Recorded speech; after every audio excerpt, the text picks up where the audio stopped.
En Hongrie et en Europe, le rythme a changé.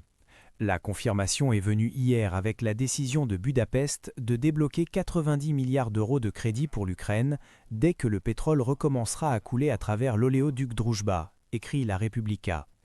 L'annonce officielle est venue du Premier ministre sortant Viktor Orban dans une lettre adressée au président du Conseil européen, Antonio Costa, mais ce n'est qu'une formalité. En réalité, l'autocrate avait paralysé l'UE pendant 3 mois, précisément avec le prétexte de l'oléoduc de pétrole bombardé. Il a exigé que Kiev le répare. Pendant ce temps, il insultait chaque jour le président ukrainien Zelensky et remplissait les ondes radio de fausses nouvelles sur l'Ukraine.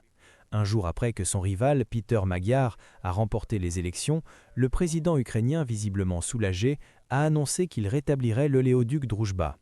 En conséquence, Budapest libérera 90 milliards d'euros de crédit pour Kiev. La Hongrie tourne la page avec la Hongrie. Si Benjamin Netanyahou, condamné par la Cour pénale internationale pour violation des droits de l'homme et crimes de guerre, entre dans le pays, il sera arrêté, a déclaré le Premier ministre élu.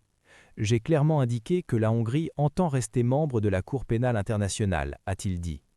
L'une de ses principales promesses, par ailleurs, concerne le rétablissement de l'état de droit et la lutte contre la corruption. Et l'une des conditions préalables au rétablissement des contrôles et des équilibres qu'Orban avait systématiquement démantelés en Hongrie sera le remplacement des hauts fonctionnaires judiciaires et des dirigeants de l'État. Selon la Hongrie, les chefs du bureau du procureur général, de la Cour constitutionnelle, du jury et d'autres hautes juridictions, tous fidèles à Orban, ont jusqu'au 31 mai pour démissionner, a-t-il précisé hier. Il en va de même pour le président Thomas Sulyok, un représentant de Fidesz que la Hongrie a récemment qualifié de marionnette et dont il attend la démission dès qu'il prêtera soin en tant que Premier ministre. Sinon, il les destituera grâce à sa majorité des 2/3 au Parlement.